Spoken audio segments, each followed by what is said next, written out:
नमस्कार, CSK news में आपका स्वागत है। तो दोस्तों, बड़ी खबर निकल के आ रही है। जम्मू कश्मीर में आतंकियों पर कहर बनकर टूट पड़ी सेना।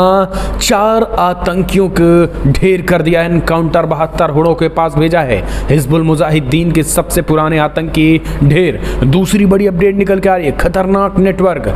खालिस्तानी आतंकियों को ड्रोन के जरिए पाकिस्तान से मिली थी हथियारों और ड्रग्स की खेप। बड़ा खुलासा हुआ है कल जो 4 आतंकी गिरफ्तार हुए थे। तीसरी बड़ी अपडेट, पीओके में नए आर्मी चीफ ले सकते हैं बड़ा एक्शन। कहा 200 आतंकी जो है वो लॉन्चिंग पैड पर बैठे हुए हैं, यानी पीओके से सटे इलाके, एलओसी से सटे इलाके और पीओके में 200 आतंकी जो है घुसपैठ की फिराक में है। सेना ले सकती है कड़ा एक्शन। बहुत बड़ी खबर, पीओके में कभी भी स्ट्राइक हो सकती है।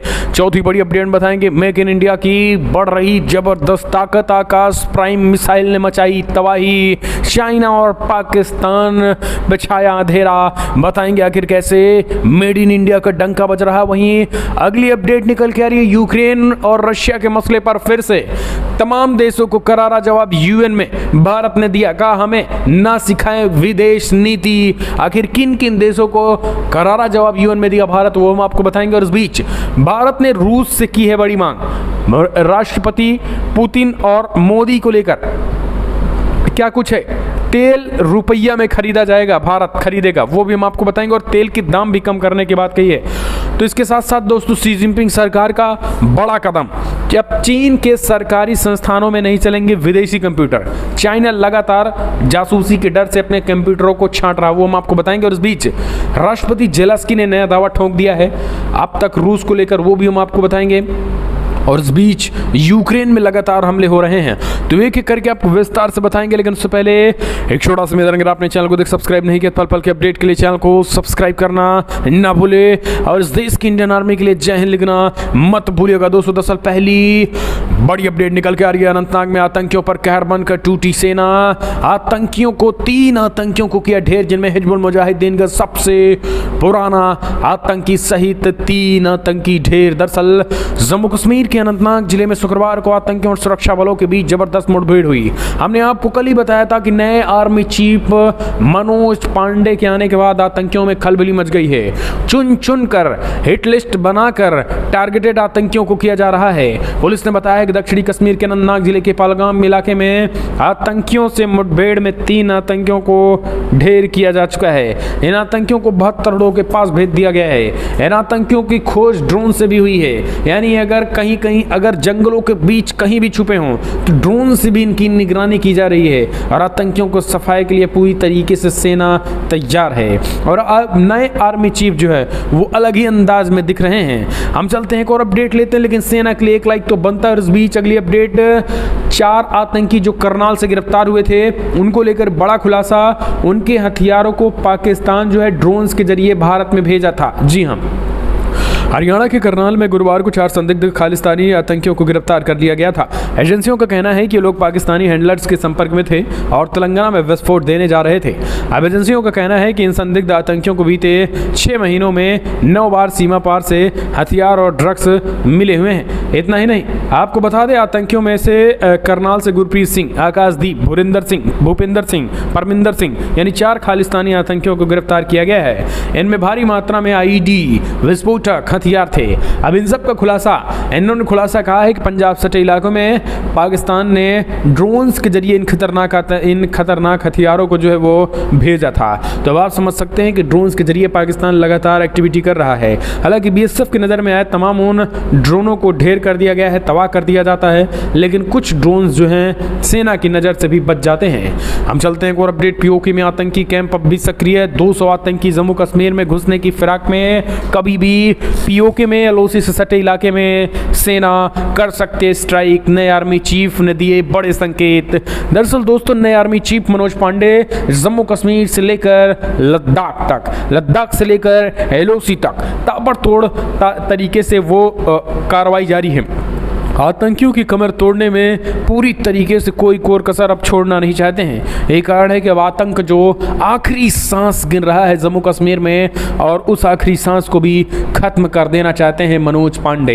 मनोज पांडे ने आतंकियों पर कहर बनकर टूटे हैं। जब से वो पोस्टिंग पाए हैं तब से कई आतंकियों का सफाया हो गया है। इसी बीच नई ताज़ा खुफिया एजेंसियों ने नई जानकारी इकट्ठा की है, जहां एलओसी पर 200 आतंकी जो है घुसपैठ की तैयारी पे हैं। लॉन्चिंग पैड पे बैठे इन 200 आतंकियों पर भी सेना कभी भी टूट सकती है और कभी भी इन पर स्ट्राइक, एयर स्ट्राइक या फिर सर्जिकल स्ट्राइक हो सकती है। अगर कभी अचंभित ना होना, कभी रात में आप उठे और सुबह स्ट्राइक हुई हो। आपको बता दें, सेना पहले ही इस पर तैयारी बना रही है और इन आतंकियों को सफाई का मास्टर प्लान तैयार कर रही है। हम चलते हैं एक और अपडेट। मेक इन इंडिया का लगातार बज रहा डंका। आकाश प्राइम मिसाइल ने मचाई तबाही, चाइना और पाकिस्तान में छाया अंधेरा। दरअसल भारतीय सेना की जल, थल और वायु सुरक्षाएं दिन और मजबूत होती जा रही है। सेना में ऐसे शक्तिशाली उपकरण शामिल किए जा रहे हैं जिनके नाम मात्र से ही दुश्मनों के पसीने छूट जाते हैं। और इसी कड़ी में भारतीय सेना को दुश्मनों के विमानों और ड्रोन को मार गिराने की अपनी क्षमता को बढ़ावा देने के लिए एक महत्वपूर्ण कदम उठाया गया है, जिनमें मेक इन इंडिया के अंतर्गत देश को एक बड़ी ताकत मिलेगी। आपको बता दें, वायु रक्षा मिसाइल प्रणाली में आकाश प्राइम मिसाइलों को दी गई नई रेजिमेंट खरीदने का प्रस्ताव रखा गया है। आकाश प्राइम मिसाइल को भारतीय सेना ने अपनी हवाई सुरक्षा के लिए तैयार किया गया है। आपको बता दें, इस बीच समाचार एजेंसी एएनआई को बताया गया है प्रस्ताव सरकार के सामने एक उन्नत चरण में है, जिनमें बहुत जल्द एक्शन लिया जाएगा। सूत्रों ने कहा है कि रेजिमेंट से चीनी और पाकिस्तानी दोनों पक्षों के हवाई हमले के खिलाफ देश की वायु रक्षा और मजबूत करने में मदद मिलेगी। 2 रेजिमेंट का प्रस्ताव है। आकाश प्राइम मिसाइलों की दोनों रेजिमेंट को 15,000 फीट से अधिक ऊंचाई वाले क्षेत्रों में तैनात किए जाने की उम्मीद जताई जा रही है। नए आकाश मिसाइल की बात करें तो इससे बेहतर प्रदर्शन रेंज है, जो पाकिस्तान और चाइना के साथ पहाड़ी सीमाओं के माध्यम से विमान की किसी भी घुसपैठ से बचाने में सक्षम होता है। इसके साथ ही तमाम सुविधाओं से लैस है आकाश प्राइम मिसाइल। आकाश प्राइम 3000 किलोमीटर के हिसाब से खतरनाक मिसाइल और 3000 किलोमीटर प्रति घंटा की रफ्तार से चलती है। चाइना और पाकिस्तान इस पर अपना स्टेटमेंट भी दे चुके हैं और वो एक तरीके से डरे हुए हैं। एक और अपडेट, यूएन में फिर से भड़का भारत। कहा, कोई हमें ये ना सिखाए कि कैसे विदेश नीति की जाती है। दरअसल यूक्रेन और रशिया मसले पर भारत की दो टूक। संयुक्त राष्ट्र में भारत के स्थायी प्रतिनिधि टीएस त्रिमूर्ति ने यूनाइटेड किंगडम और उत्तरी आयरलैंड में नीदरलैंड के राजदूत करेल वैन आस्टोरोम को तीखा जवाब दे दिया है। दरअसल टीएस त्रिमूर्ति ने यूक्रेन पर संयुक्त राष्ट्र परिषद की बैठक में दिए गए अपने बयान को ट्विटर पर साझा किया था, जिसके बाद दोनों राजनयिकों के बीच वाक युद्ध छिड़ गया था। इसका जवाब देते हुए कॉरनवाल ऑस्ट्रोम ने ट्वीट किया है, आपको जीए में अनुपस्थिति नहीं रहना चाहिए था। संयुक्त राष्ट्र चार्टर का सम्मान करें। ऑस्ट्रोम के ट्वीट का जवाब देते हुए त्रिमूर्ति ने कहा है कि कृपया हमें ना सिखाएं कि हम क्या करें, हमारी विदेश नीति क्या करें, हम अपनी विदेश नीति को हमें सिखाने की कोशिश ना करें। तो उन तमाम देशों को करारा जवाब दिया है। हम चलते हैं एक और अपडेट लेते हैं। भारत और रूस के तेल आयात के बीच भारत ने लगाई रूस से एक मांग की। कहा, भारत पर रूस से तेल नहीं खरीदने का पश्चिमी देशों के दबाव के बीच भारत ने रूस में तेल में थोड़ी छूट देने की मांग की है। ब्लूमबर्ग की रिपोर्ट के मुताबिक भारत रूस से $70 प्रति बैरल से भी कम कीमत पर कच्चा तेल खरीदने की कोशिश कर रहा है। फिलहाल अंतर्राष्ट्रीय बाजार में कच्चे तेल की कीमत $110 प्रति बैरल है। ब्लूमबर्ग की रिपोर्ट के मुताबिक भारत रूस के तमाम मुश्किलों के बीच तेल खरीद रहा है, इसलिए छूट की मांग कर रहा है। हालांकि भारत सरकार ने रिपोर्ट पर कोई अभी तक प्रतिक्रिया नहीं दी है, लेकिन आपको बता दें कि रशिया से लगातार भारत ये मांग कर रहा है कि भैया $70 प्रति बैरल अगर देते तो हमारे देश में भी थोड़ी महंगाई कम होती और आपको भी हम अच्छे तरीके से आपसे बड़े पैमाने पर तेल भी खरीद सकते। तो ये रूस वाला तेल जो है वो कहीं ना कहीं एक तरीके से रूस वाला तेल चाहिए आपको कि सऊदी वाला तेल चाहिए, कमेंट के माध्यम से अपने सुझाव दें। हम चलते हैं एक और अपडेट लेते हैं। तो दोस्तों, बड़ी खबर, राष्ट्रपति जेलेंस्की ने किया नया दावा। रूस ने अब तक यूक्रेन पर 2014 मिसाइलें दाग दी हैं। यूक्रेन के राष्ट्रपति व्लादिमीर जेलेंस्की ने गुरुवार रात राष्ट्र के नाम दिए अपने वीडियो संबोधन में देश के उन हिस्सों में दवाओं और चिकित्सा सुविधाओं की भारी कमी का जिक्र किया जो रूस के नियंत्रण में है। जेलेंस्की ने कहा है कि उन इलाकों में कैंसर से जूझ रहे मरीजों के लिए इलाज की सुविधा लगभग पूरी तरीके से नदारद है, जबकि मधुमेह के मरीजों के लिए इंसुलिन या तो उपलब्ध नहीं है या फिर उन्हें हासिल करना बेहद मुश्किल है। उन्होंने एंटीबायोटिक्स की आपूर्ति में भी भारी कमी का दावा किया है। जेलेंस्की ने बताया है कि युद्ध के दौरान रूसी सेना यूक्रेन पर अब तक 2014 मिसाइलें दाग चुकी हैं, जबकि यूक्रेन हवाई क्षेत्र में रूसी लड़ाकू विमानों के उड़ान भरने के 2682 घटनाएं दर्ज की जा चुकी हैं। तो दोस्तों लगातार यूक्रेन रशिया वार के बीच राष्ट्रपति जेलेंस्की ने यह दांव ठोक दिया है। हम चलते हैं एक और अपडेट। शी जिनपिंग सरकार का बड़ा कदम, अब चीन की सरकारी संस्थाओं में नहीं चलेंगे विदेशी कंप्यूटर। दरअसल चीन ने देश में सरकार समर्थित कंपनियों और एजेंसियों को 2 सालों के भीतर विदेशी ब्रांड के कंप्यूटर्स को चीनी कंप्यूटर्स में बदलने का आदेश दे दिया है। जिनपिंग सरकार का यह आदेश पश्चिमी तकनीकी पर निर्भरता खत्म करने की दिशा में चीन के सबसे आक्रामक प्रयासों में से एक है। दरअसल चाइना को लगता है कि अगर विदेशी कंप्यूटर होंगे तो चाइना की जासूसी की जाएगी। यही कारण है कि चाइना ने अब विदेशी कंप्यूटर को पूरी तरीके से समाप्त करने का ऐलान कर दिया है। हम चलते हैं एक और अपडेट लेते हैं। तो दोस्तों बड़ी खबर, यूक्रेन का दावा, युद्ध में रूस कर रहा प्रतिबंधित बम थर्मोबैरिक का इस्तेमाल, तड़प तड़प कर मर रहे हैं लोग। यानी एक तरीके से हम कह सकते हैं कि बायो वेपन वाला ये प्रतिबंधित बम का इस्तेमाल किया जा रहा है। जंग के बीच यूक्रेन ने बड़ा दावा कर दिया है। यूक्रेन का कहना है कि इस युद्ध में रूस जो है प्रतिबंधित बम थर्मोबैरिक बम का इस्तेमाल कर रहा है और जिससे लोग जो है तड़प तड़प के मर रहे हैं, लोगों की मौत हो रही है, धुएं से मौत हो रही है। एक तरीके से ये बायो हमला है। जी हाँ, जैविक हथियारों से कहीं ना कहीं एक हमला बताया। उन्होंने कहा कि ऐसा बम है जिसके धुएं से भी लोग तड़प तड़प कर मर रहे हैं और ये प्रतिबंधित बम होता है। किसी युद्ध में, यानी एक देश से दूसरे देश के युद्ध में, युद्ध के भी कुछ गाइडलाइन होते हैं, लेकिन यूक्रेन का कहना है कि रशिया ने तमाम गाइडलाइंस को तार कर दिया है और ऐसे मिसाइलों की बारिश कर रहा है जिसके धुएं से ही लोग मर रहे हैं। तो ये अपने आप में एक बड़ी और नया खुलासा यूक्रेन के द्वारा किया जा रहा है। हम चलते हैं एक और अपडेट ले लेते हैं। तो दोस्तों बिग ब्रेकिंग, केंद्र सरकार ने दिए कोयला आधारित बिजली संयंत्रों को कड़े और बड़े निर्देश, कहा पूरी क्षमता से करना होगा उत्पादन, कोई नहीं चलेगा बहाना। दरअसल आयातित कोयला से बिजली बनाने का लाइसेंस लेने के बावजूद विदेश से कोयला आयात करने में आनाकानी करने वाली निजी कंपनियों को सरकार ने अब कानूनी तौर पर घेर लिया है। बिजली अधिनियम 2003 को भारत सरकार गुरुवार को बड़ा और अहम आदेश जारी कर दिया है। केंद्र सरकार ने इन कंपनियों के लिए हर स्थिति में संयंत्र को चालू करने के निर्देश दे दिए हैं। बिजली अधिनियम 2003 की धारा 11 के तहत सरकार को अधिकार दिए गए हैं कि वो विशेष परिस्थितियों में किसी भी बिजली कंपनी को उत्पादन जारी रखने का निर्देश दे सकता है। तो ये एक बड़ी खबर निकल के आ रही है। आपको बता दें ये कहीं ना कहीं एक तरीके से नए आदेश दे दिए हैं। हम चलते हैं एक और अपडेट लेते हैं। दोस्तों बड़ी खबर आपको बता दें, ब्रिटेन की सेना का बड़ा दावा, 9 मई को विक्ट्री डे से पहले यूक्रेन के मारियोपोल पर कब्जा करना चाहता है रूस। 9 मई को पुतिन इस युद्ध को लेकर कोई बड़ा ऐलान करेंगे, लेकिन उससे पहले कई और महत्वपूर्ण राज्यों पर रूसी सेनाएं कब्जा कर सकती हैं। ब्रिटेन की सेना का मानना है कि रसिया अपने विजय दिवस से पहले यूक्रेन की बंदरगाह शहर मारियोपोल और इस्पात संयंत्र को अपने नियंत्रण में लेना चाहता है। यूक्रेन पर रूस के आक्रमण की शुरुआत से ही ब्रिटेन योजना सार्वजनिक रूप से खुफिया रिपोर्ट जारी कर रहा है। मारियोपोल में और जो वोस्तल इस्पात संयंत्र क्षेत्र में कई सप्ताह से लड़ाई जारी है। यहाँ रूसी बमबारी से बचने के लिए यूक्रेन के सैनिकों और आम नागरिकों ने भूमिगत सुरंगों में डेरा डाला हुआ है। ब्रिटेन की सेना ने कहा है कि रूस ने आज इस्पात संयंत्र और मारियोपोल पर कब्जा करने के प्रयास फिर तेज कर दिए हैं, जो 9 मई को विजय दिवस से पहले एक बड़ी उपलब्धि के तौर पर देखा जा रहा है। और यही कारण है कि 9 तारीख को बड़ा कुछ डे जो है वो रूसी राष्ट्रपति मनाने वाले हैं। हम चलते हैं एक और अपडेट। ज्ञानवापी मस्जिद का सर्वे करने पहुंची टीम, वीडियोग्राफी के खिलाफ सड़क पर हंगामा।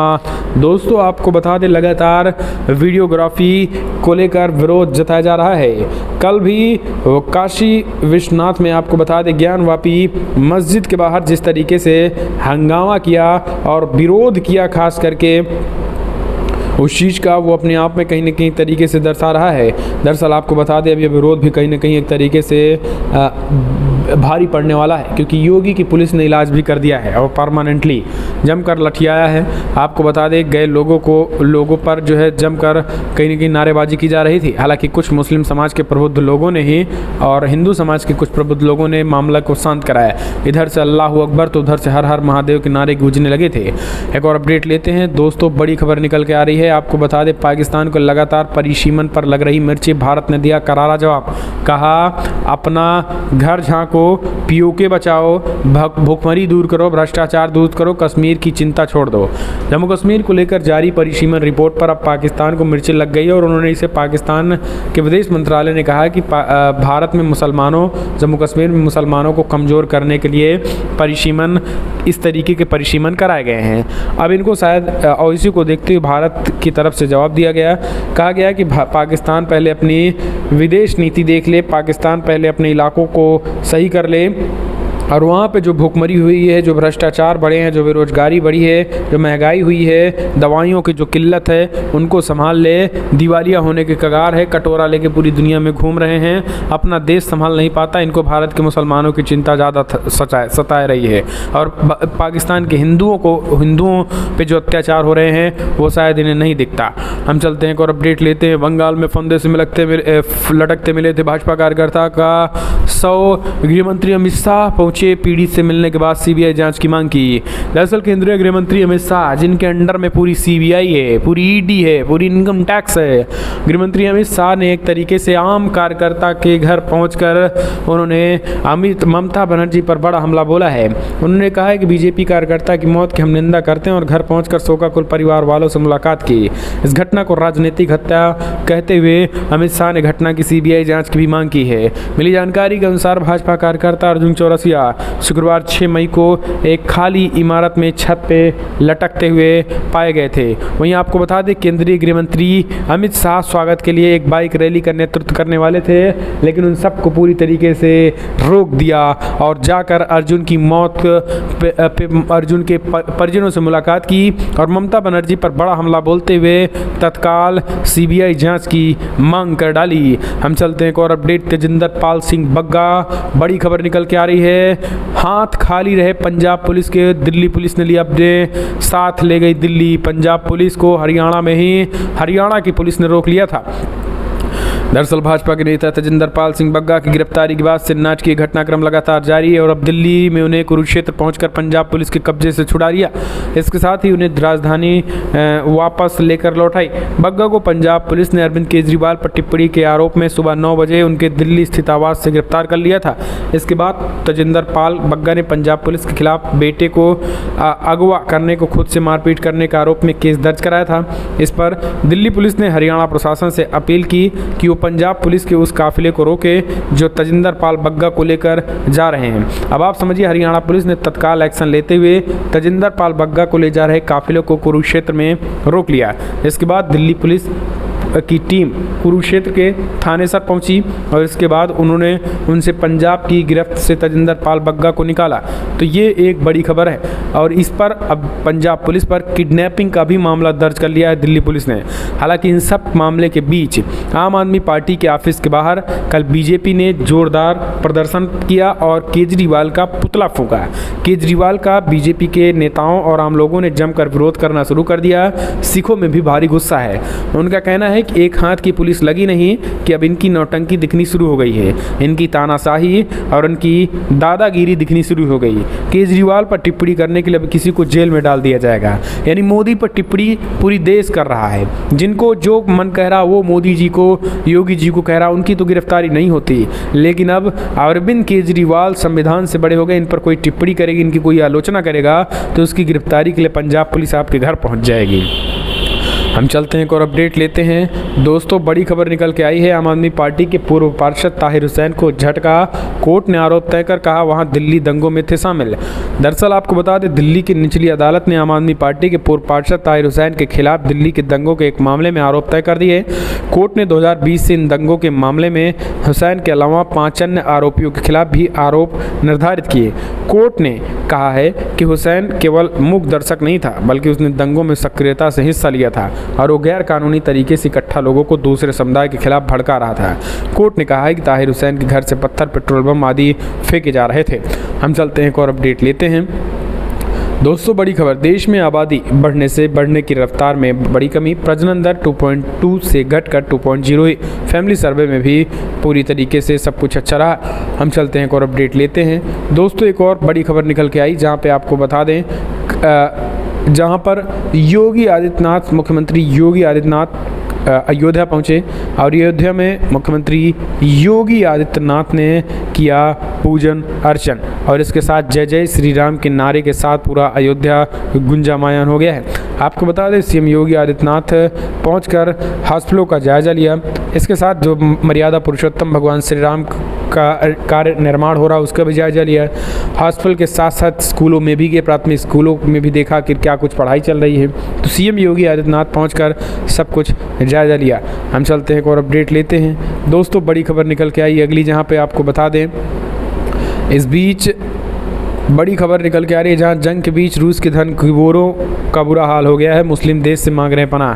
दरअसल आपको बता दें यूक्रेन और रूस युद्ध में जो है रूस की हालत बेहद खस्ता हाल हो चुकी है और सच्चाई यही है कि रूस जो है वो